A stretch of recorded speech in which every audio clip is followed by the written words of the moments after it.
That is our focus today, Ken. Starting off, the lift of the ban against genetically modified organisms has once again opened the discourse of the safety of GMO foods.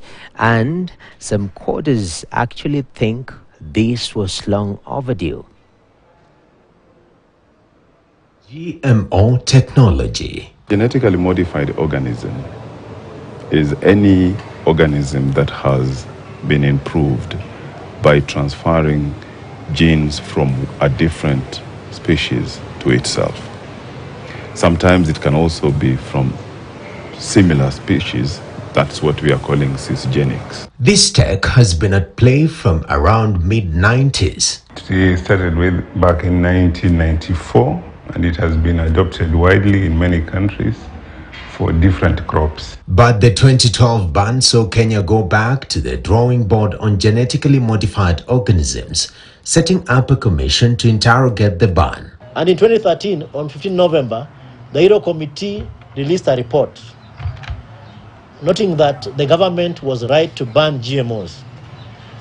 The task force came up with, in coming up with the concluded that GMO foods had not been Kenya is not ready to adopt GMO crops. A decade after, the ban has been lifted to help solve food insecurity in the country. In case of a crisis, we had really limited our choices of where we can get maize, which is the case here. And I think this gives us an opportunity to access affordable, safe maize for both human and animal consumption from the world market without really worrying. Public skepticism around GMOs continues to grow, especially on matters health.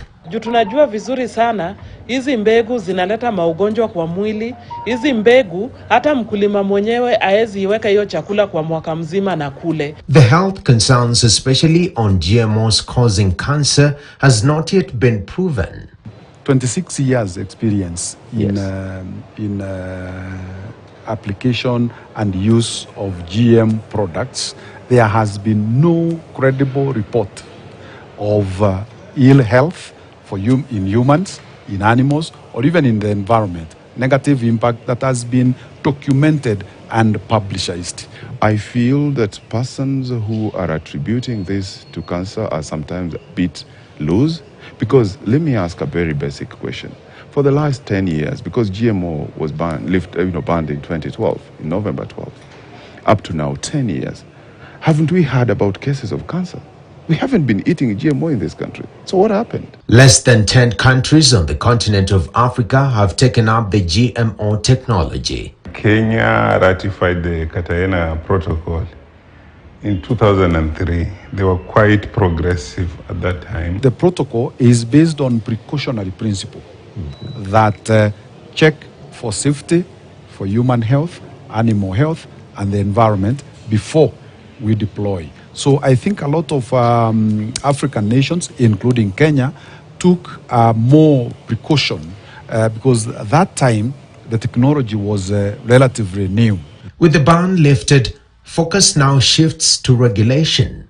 We work with 8 other regulatory agencies to ensure the flow of the seed and the patenting. In fact, KIPI is one of our regulatory agencies to look at the patent issues. That when the GMO will be out there, it will be labeled, and therefore they'll have a choice. All right. They'll have a choice to pick what they want to eat. Those who want to grow